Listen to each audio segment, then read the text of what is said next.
혼자서만 세상을 사는 듯이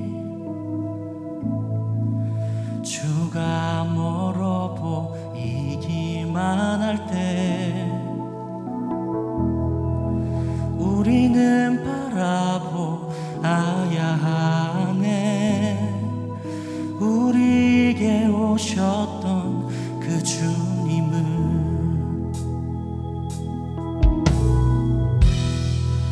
혼자서만 세상을 사는 듯이 주가 멀어 보이기만 할 때 우리는 바라보아야 하네. 우리에게 오셨던 그 주님을. 주님이 우리의 아픔만을 아시네. 가까이서 우리의 아픔에 공감하시네. 우리 가운데 찾아오셨던 그 주님이 우리의 모든 상황에 공감하시네. 함께 기도하시겠습니다. 우리의 모든 상황을 공감하시는 주님, 그 한없는 사랑의 은혜가 우리와 함께 계시기에 우리가 이 자리에서 믿음으로 고백합니다. 주님의 은혜 아니면 우리가 설 수 없는 존재임을 주님 앞에 고백하며 나아갑니다. 주님, 우리가 살아있는 것을 너무나 당연시 여겼습니다.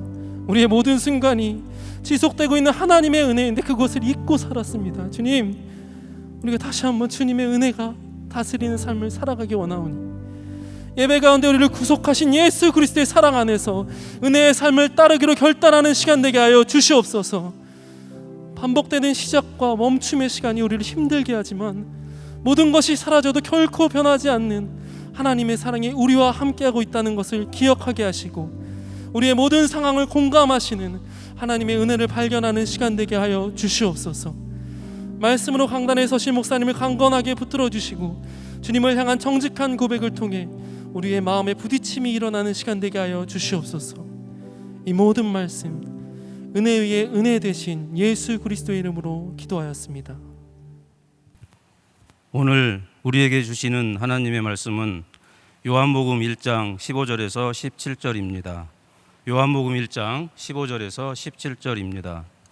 요한이 그에 대하여 증언하여 외쳐 이르되 내가 전에 말하기를 내 뒤에 오시는 이가 나보다 앞선 것은 나보다 먼저 계심이라 한 것이 이 사람을 일으킴이라 하니라. 우리가 다 그의 충만한 데서 받으니 은혜 위에 은혜로라. 율법은 모세로 말미암아 주어진 것이요 은혜와 진리는 예수 그리스도로 말미암아 온 것이라. 이는 살아계신 하나님의 말씀입니다. 아멘.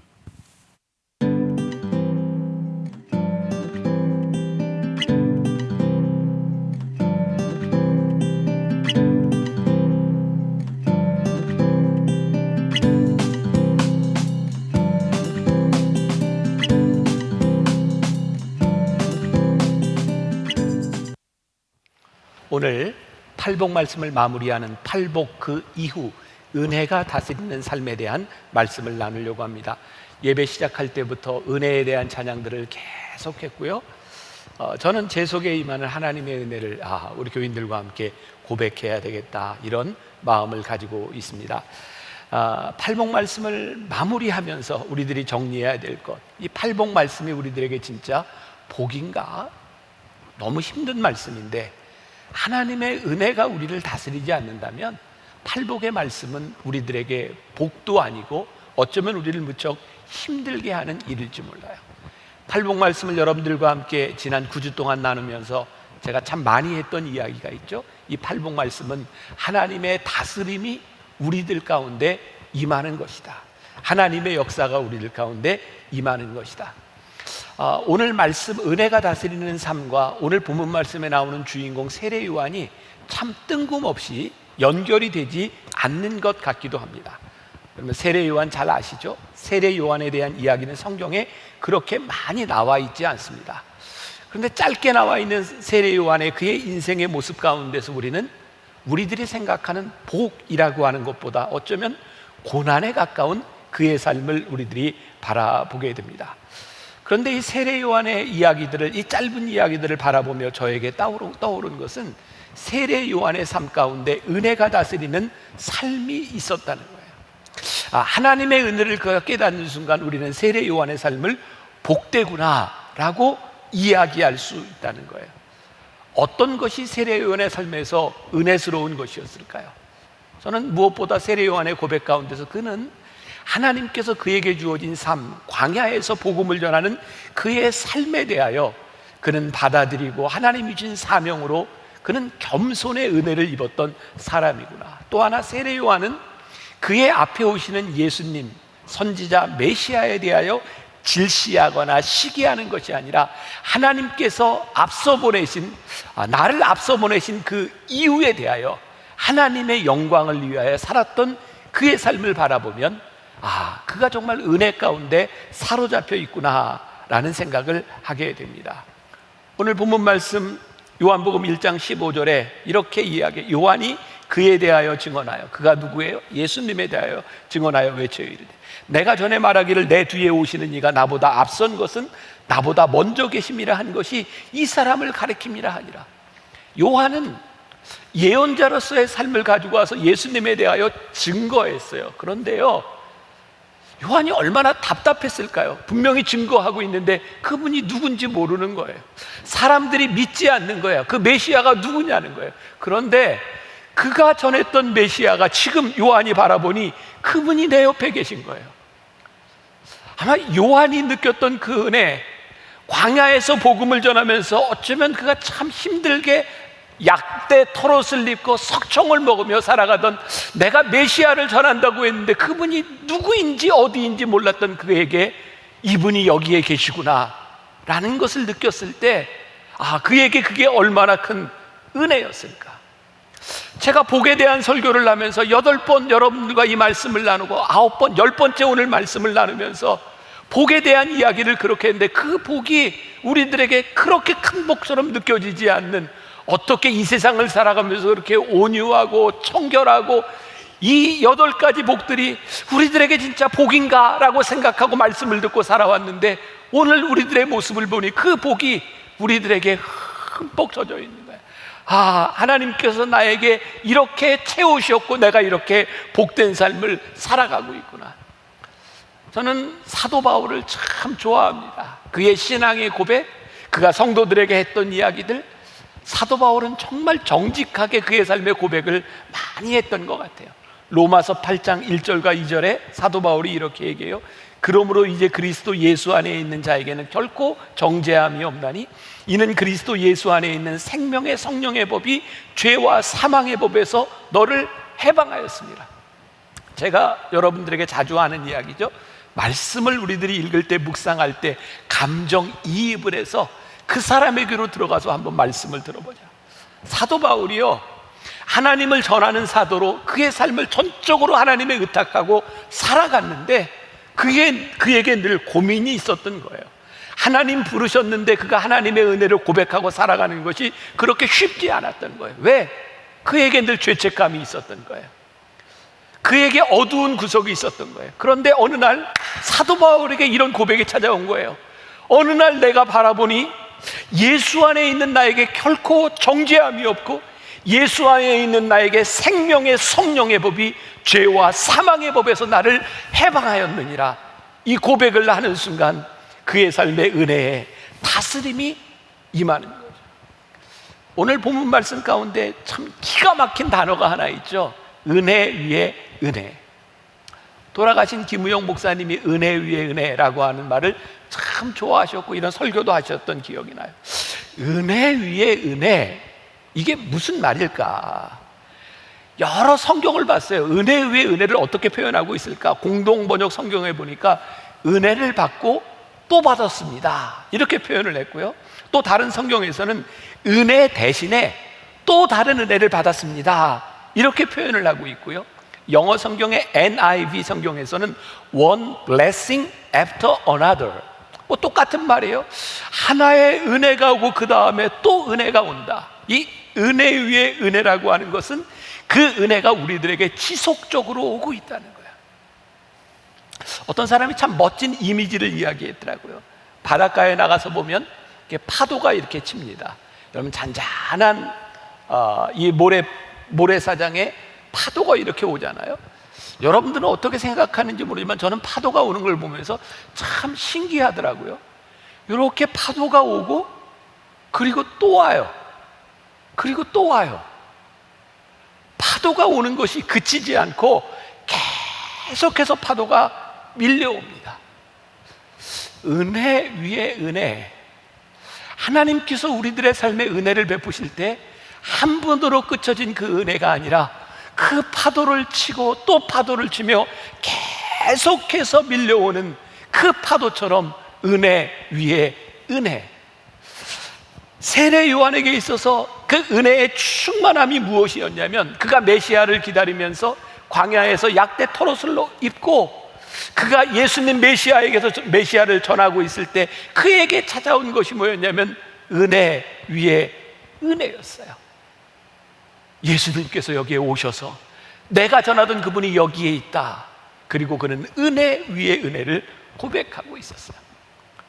벌써 꽤 오래된 일이죠. 10년 전 2010년 12월 신문에 히말라야 선교사로 살았던 어떤 노 선교사에 대한 기사가 실렸습니다. 그때 그분의 나이가 77세 강원희 선교사입니다. 그 당시에 30년 동안 오지만을 돌아다니면서 선교했던 분이에요. 그 신문에 보니까 그 당시에 네팔에서 3년 반, 방글라데시에서 4년, 스리랑카에서 4년, 그리고 네팔에서 4년, 에티오피아에서 7년, 그리고 이제 또 네팔로 떠나가는 그분의 모습이었어요. 신문 기자가 그렇게 이야기를 합니다.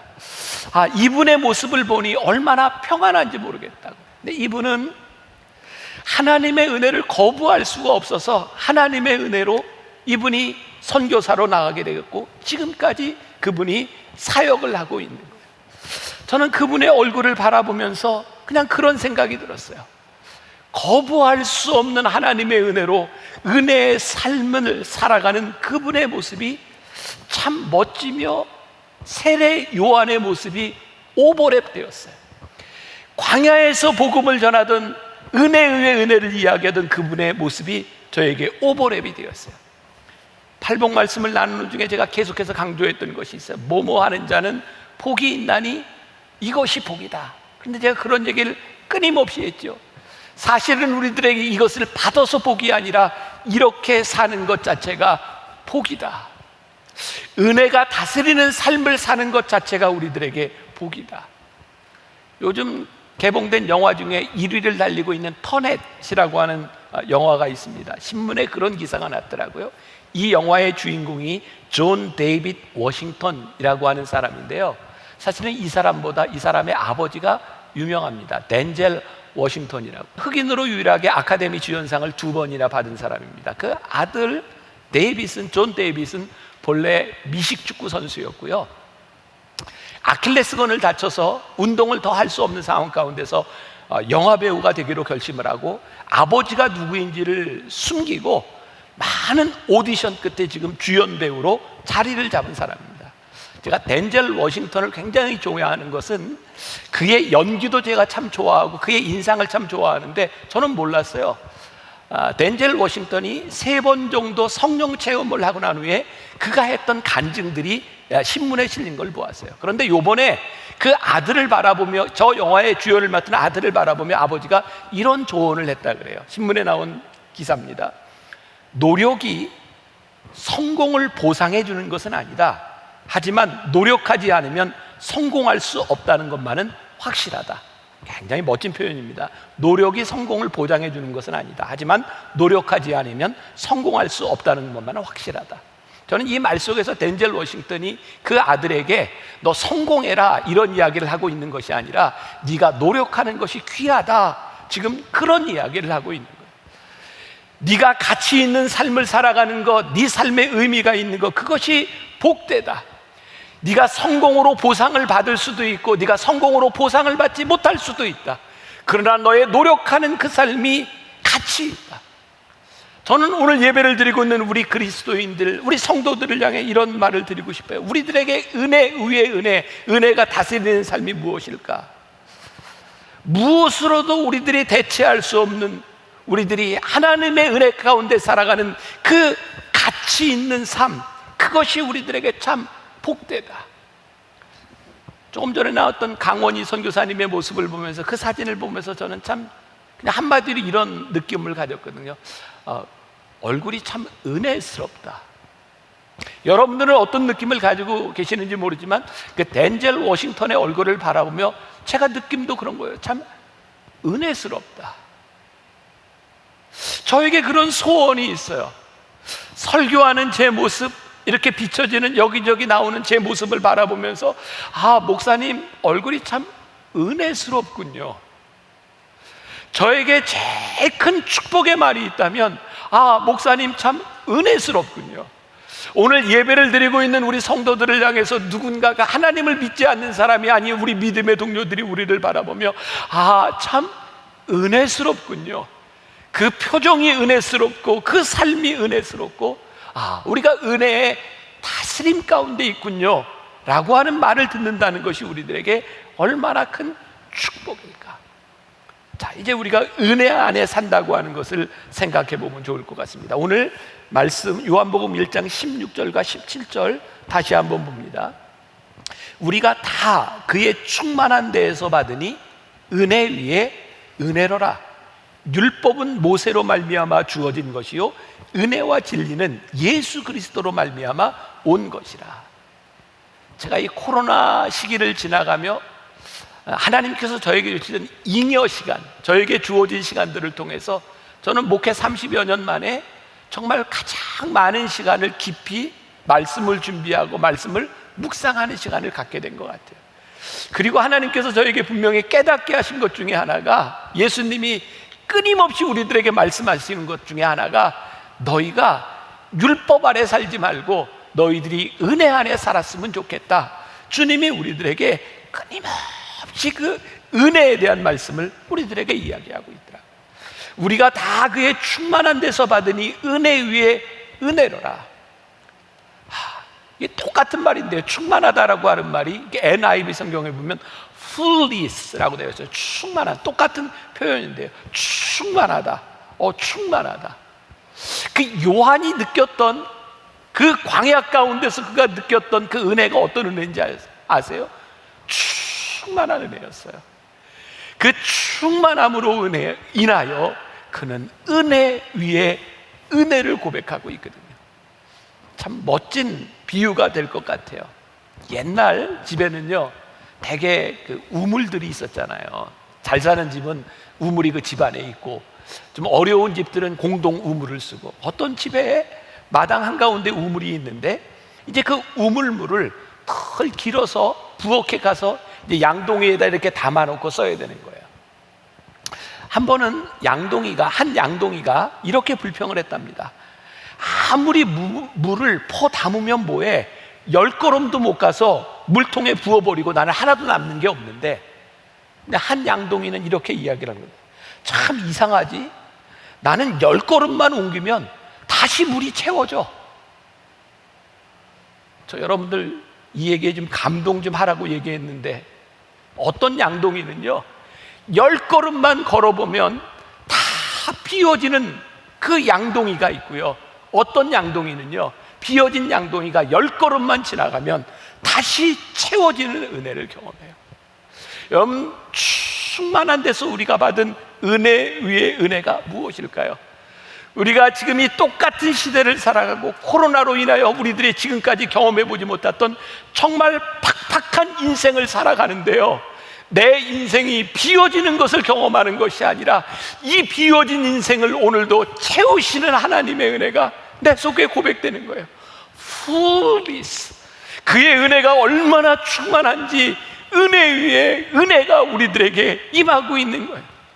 율법은 우리들에게 끊임없이 너 채워라 채워라 채워라 이야기를 하는데 늘 우리의 웅덩이가, 우리의 물동이가 비어져 있는데, 하나님의 은혜는 우리들에게 끊임없이 이야기하는 거예요. 베풀어라 베풀어라 베풀어라.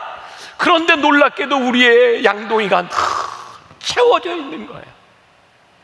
은혜가 다스리는 삶, 하나님의 은혜가 우리를 다스림으로 인하여 그 충만한 은혜 위에 은혜를 우리들이 고백하며 살아갔으면 참 좋겠다.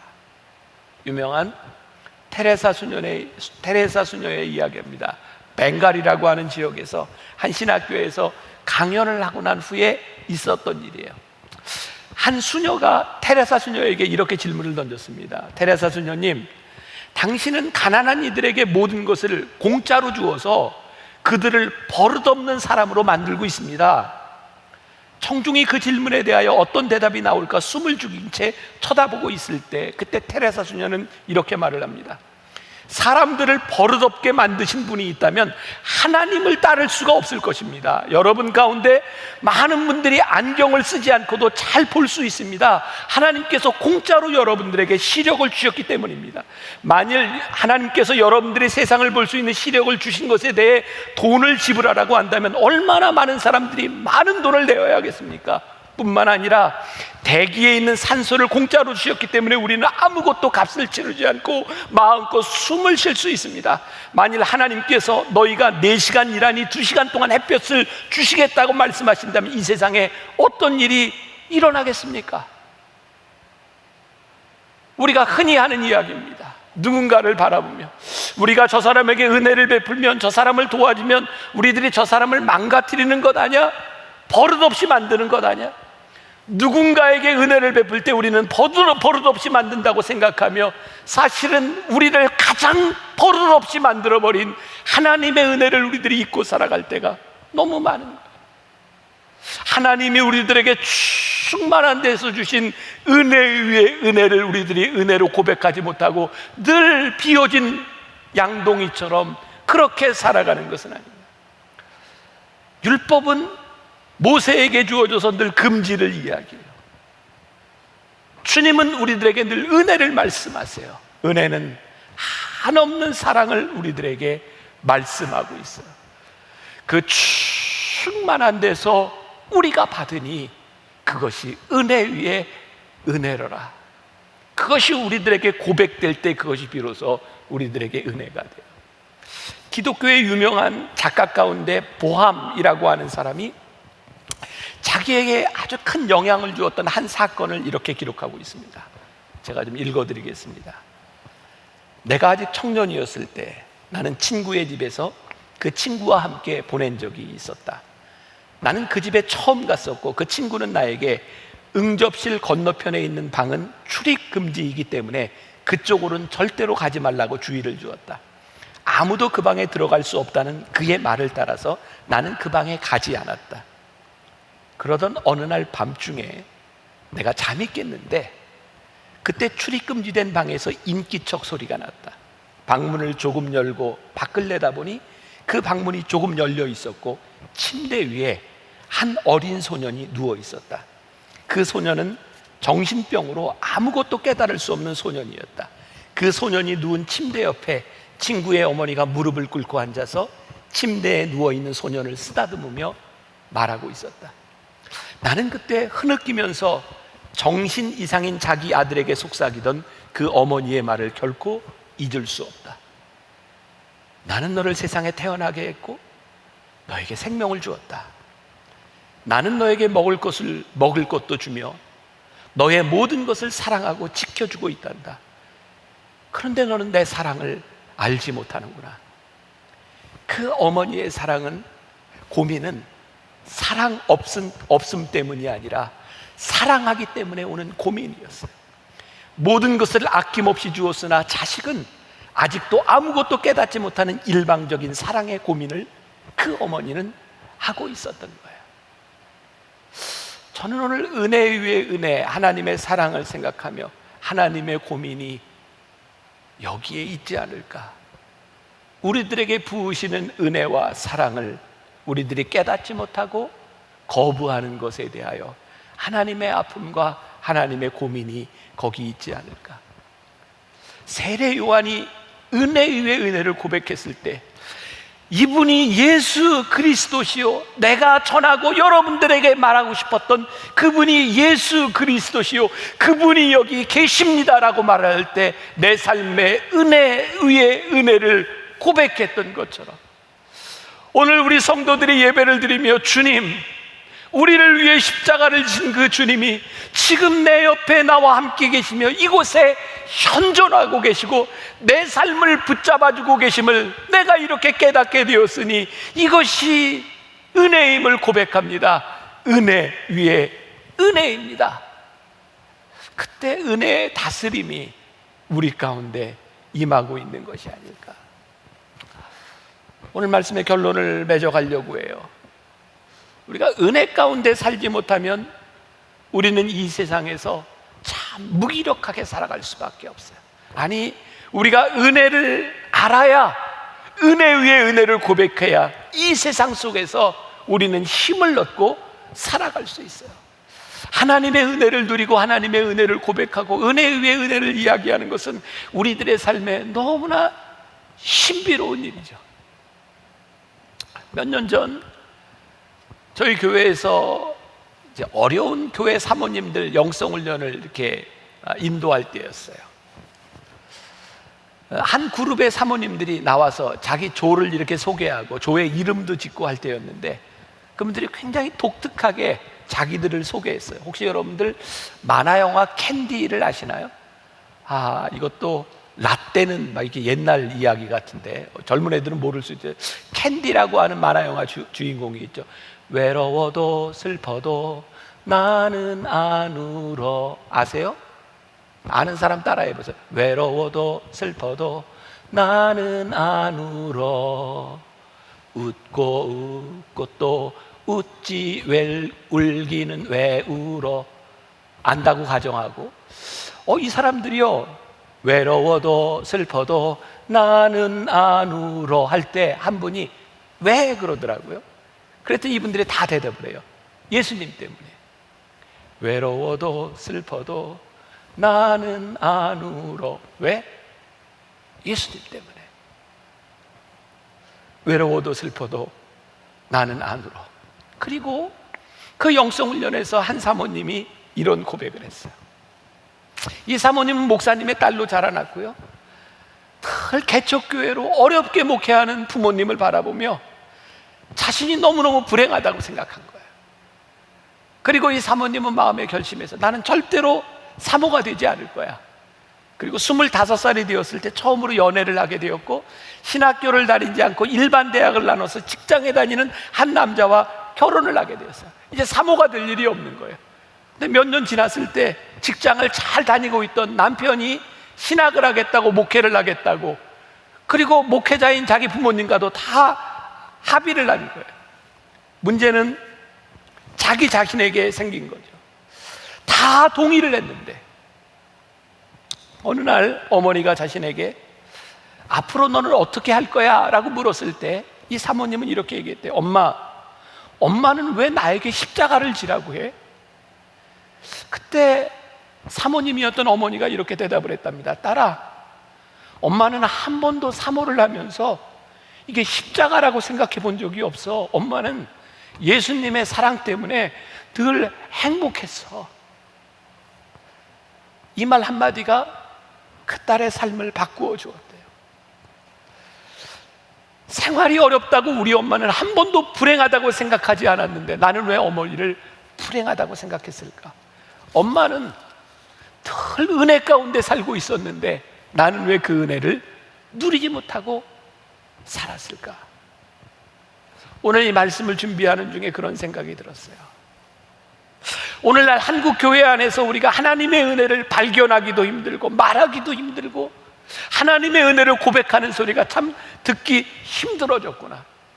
여러분, 참 불행하고 아픈 이야기인데요, 요즘 신학교에 입학하는 신학생들이 정원을 다 채우지 못할 만큼 미달이 되어가고 있다는 거예요. 불과 몇 년 전까지만 해도 우후죽순처럼 신학교가 세워져서 모든 사람들을 다 수용하지 못해서 여기저기 무인가가 신학교가 생겨질 만큼 그렇게 많은 신학교들이 생겨났고 그렇게 많은 목회자들이 배출되었는데 이제는 목회자가 되겠다고 하는 사람이 없어서 신학교가 미달이 되는 사태에 이르렀다는 거예요. 얼마 전까지 그렇게 많은 사람들이 신학을 하겠다고 생각했던 이유가 무엇일까? 그들은 왜 목회자가 되려고 생각했을까? 그들이 보았던 것은 세상의 영광이었어요. 목회자가 되고 목회를 하면 나는 이렇게 살 수 있고 나는 이런 안락함과 이런 영광을 누릴 수 있어 라고 생각했는데 더 이상 교회가 그런 것들을 제공하지 않는 거예요. 지금 이 시대에 목회자가 된다고 하는 것이 떳떳하지도 않고, 그러면 정말 불행한 것이, 저 요즘 돌아다니면서 그냥 세상 사람들이 있는 곳에서 누가 나한테 목사님이라고 부르면 그게 자랑스럽지 않은 시대를 살아가고 있으니 우리들이 하나님의 은혜를 잃어버리고 살아가고 있는데, 언제부터인가 목회자가 된다고 하는 것이 하나님의 은혜로 사는 것이 아니라 어쩌면 세상이 주는 온갖 것들에 대한 바람이 되어버린 이 시대에 저는 이제 이런 생각을 하게 되었어요. 지금 이 시대에 내가 하나님 앞에 목회자가 되고 하나님 앞에 쓰임을 받고 하나님의 사람으로 살아가겠습니다라고 고백하는 자들에게 경험될 수 있는 것이, 그것이 은혜 위에 은혜이겠구나. 이제 우리들이 새롭게 경험하는 은혜에 대한, 사모님들 영성훈련에 대한 이야기가 나왔으니까 제가 사모님들에게 이런 이야기를 했던 기억이 있어요. 여러분, 우리가 은혜를 받는 것과 은혜 위에 은혜로 은혜를 누리고 사는 것은 참 다른 것 같습니다. 저 은혜를 받고 목회를 하고 은혜를 받고 여기까지 왔는데, 하나님이 나를 사랑하신다고 나는 분명히 생각하고 있었는데, 내가 은혜를 받았지만 나는 오랜 시간 동안 은혜를 누리지 못하고 살았습니다. 왠지 아세요? 하나님이 나를 사랑하셔서 내게 은혜를 베푸셔서 그게 너무 감사해서 내가 어떻게 하나님의 은혜에 보답할까, 내가 어떻게 열심히 살까, 그렇게 살았던 것 같아요. 은혜를 분명히 받고 사랑도 알았는데 나는 은혜를 누리려고 한 것이 아니라 그 은혜를 그냥 갚으려고 그렇게 살았던 것 같아요.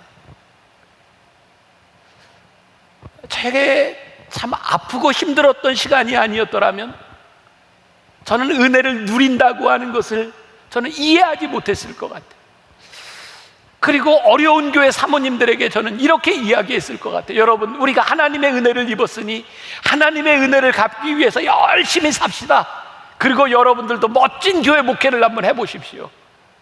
근데 하나님께서 저에게 깨닫게 하신 것이, 은혜를 받은 것보다 더 중요한 것이 은혜를 누리는 것이라는 것을 깨닫게 하셨어요.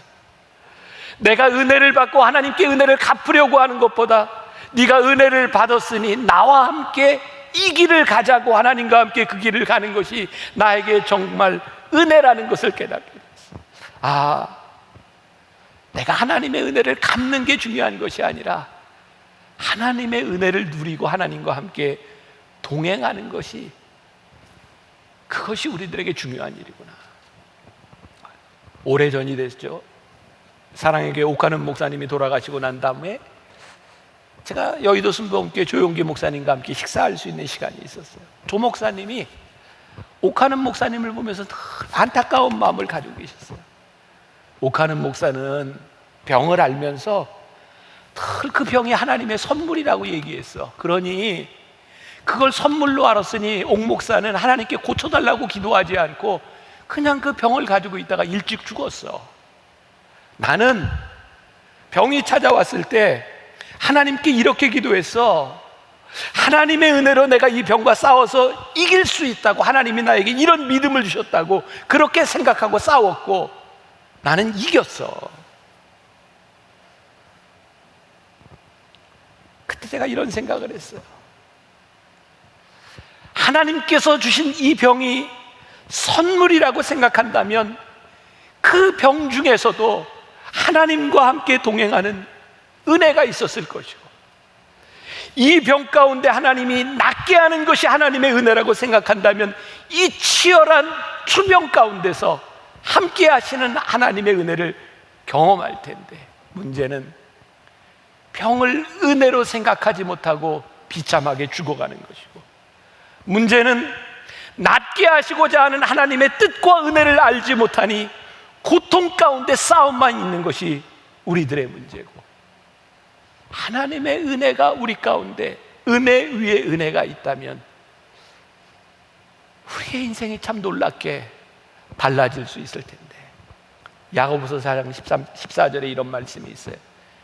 내일 일을 너희가 알지 못하는도다. 너의 생명이 무엇이냐? 너희는 잠깐 보이다가 없어지는 안개니라. 이 말씀을 묵상하며 그런 생각이 들었어요. 은혜를 누리며 살아가는 것은 우리의 인생 가운데 얼마나 많은 것을 얻고 얼마나 많은 것을 이루었느냐에 대한 것이 아니라 지금 이 순간에 하나님의 은혜가 우리 가운데 임하고 있습니다 라는 고백이구나. 어떤 목사님이 이런 이야기를 해서 어느 날 기도하는데 하나님께서 자기를 부르셔서 이렇게 말씀을 하셨답니다. 한밤중에 양떼를 지키고 있는 목자들을 생각해 보아라. 그때부터 이 목사님은요, 자기에게 맡겨진 양떼를 위하여 매일 철야하기 시작했대요. 교회에서 교인들을 위해서 기도하고 매일 성경을 보고. 그런데 어느 순간부터인가 그분의 삶 가운데 은혜 안에 살고 있다는 표징이 보이지 않았답니다. 열심히 살아가고 있는데 그의 인생이 너무 고달프고 힘들게만 느껴지더라고요. 어느 날 깨닫게 된 것, 하나님은 우리가 하나님의 은혜를 알기 때문에 고통 가운데 우리들이 살아가는 것이 아니라 하나님께서 우리들에게 은혜를 주셨기 때문에 그 은혜를 주신 기쁨을 잃어버리지 않고 살아가는 것, 그것을 하나님이 우리들에게 원하고 계신다. 은혜 위에 산다고 하는 것은요, 그래서 우리들이 은혜를 누리고 살아간다고 하는 것은 어떤 우리 그리스도인이 하나님의 사람들이 해야 될 어떤 의무로부터 해방되고 그렇게 게으르게 살고 그런 것을 이야기하는 것이 아니라 우리들의 삶에 지금도 우리와 함께 하시는 하나님으로 인해서, 그 은혜로 인해서 우리들이 느끼고 고백할 수 있는 그 은혜가 있는가. 혹시 여러분들 오래된 드라마 중에 추노라고 하는 걸 기억하세요? 거기에 그런 대사가 있었어요. 이 추노가 거기에 나오는 대사인데, 나는 은혜는 못 갚아도 원수는 꼭 갚지. 나 천지호야. 이거 오래돼서 기억을 못 하시나? 근데 어떤 목사님이 이 설교를 하면서 그런 이야기를 합니다. 은혜는 못 갚아도 원수는 꼭 갚지. 난 천지호야. 세상 사람들은 이렇게 살아간다는 거죠. 추노의 논리라는 거죠. 그런데 우리들이 하나님의 은혜를 입고 살아가는 하나님의 추노, 하나님을 따라가는, 하나님이 우리를 끝까지 쫓아오시는 하나님의 사랑을 살아가는 사람들은 이렇게 고백한다는 거예요. 은혜는 갚고 나는 원수는 용서해. 나는 그리스도인이야. 하나님의 은혜가 우리들 가운데 있고 하나님의 은혜로 우리들이 살아가는 것. 여러분, 고난은요, 힘들고 아프고 어려운 거예요. 지금 이 시기를 지나가는 많은 사람들의 인생이 버겁고 힘든 거예요. 제가 사도 바울 굉장히 좋아한다 그랬잖아요. 사도 바울이 그의 사역 가운데 큰 육체의 가시를 가지고 힘들고 아파할 때 하나님의 음성을 듣죠. 바울아, 내 은혜가 너에게 좋게. 그 순간 사도 바울은 은혜 가운데 들어갑니다. 내 은혜가 내게 좋게. 고린도후서 6장 1절에 고린도 교인들에게 사도 바울은 이렇게 권면합니다. 우리가 하나님과 함께 일하는 자로서 너희를 권하노니 하나님의 은혜를 헛되이 받지 말아라. 영어 성경에 하나님의 은혜를 헛되이 받지 말아라고 하는 것을 이렇게 표현했더라고요. Not to fail to use the grace of God. 하나님의 은혜를 너희들의 삶에 사용하는 걸 실패하지 마. 하나님의 은혜를 헛되이 받지 마. 하나님의 은혜가 너희들 가운데 임했는데 그 하나님의 은혜로 살아가는 것을 실패하지 마. 오늘 은혜가 다스리는 삶 팔복 말씀을 마무리하면서 우리가 하나님의 은혜를 잊고 하나님의 은혜를 깨달았는데 그렇게 말씀대로 살아가고 팔복의 말씀대로 살아가는 것이 그렇게 힘들고 버겁게 느껴지는 일이었는데 오늘 하나님의 은혜 가운데 우리들이 살아가는 것, 그게 은혜군요. 여러분, 하나님의 은혜를 사용함에 있어 실패하지 마십시오. 하나님의 은혜 위에 은혜가 우리들 가운데 있음을 절대로 실패하지 마십시오. 누군가는 왜 내 양동이는 늘 이렇게 비워지지라고 이야기할 때 우리는 하나님의 은혜로 말미암아 내가 조금만 가도 다시 채워지는 하나님의 은혜 위에 은혜가 나에게 있어. 은혜를 사용하는데 절대로 실패하지 아니하고 은혜의 다스림 가운데 살아가는 우리들의 삶. 그래서 우리를 바라보며 이런 고백들이 있었으면 좋겠어요. 참 은혜스럽군요. 오늘 옆에 있는 누군가에게 참 은혜스럽군요. 한 주간 우리들이 만나는 사람들에게 참 은혜스럽군요. 그 은혜의 고백이 우리들에게 있기를 주님의 이름으로 간절히 축원합니다. 우리 함께 부르고 싶은 찬양이 있습니다. 오직 예수뿐이네. 은혜 아니면 살아갈 수가 없네. 호흡마저도 다 주의 것이니. 은혜로 한번 고백합시다.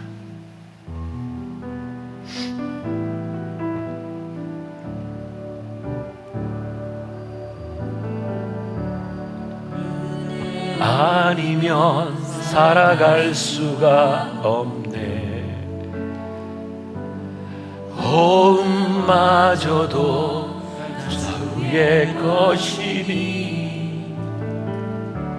세상 평안과 위로 내게 없어도 예수, 오직 예수뿐. 지금은 우리 주 예수 그리스도의 은혜와 하나님 아버지의 무한하신 사랑과 성령의 인도하심이 은혜 위에 은혜를 고백하며 나가는 당신의 사랑하는 모든 백성들 위해 지금부터 영원까지 함께 하시기를 간절히 축원하옵나이다. 아멘.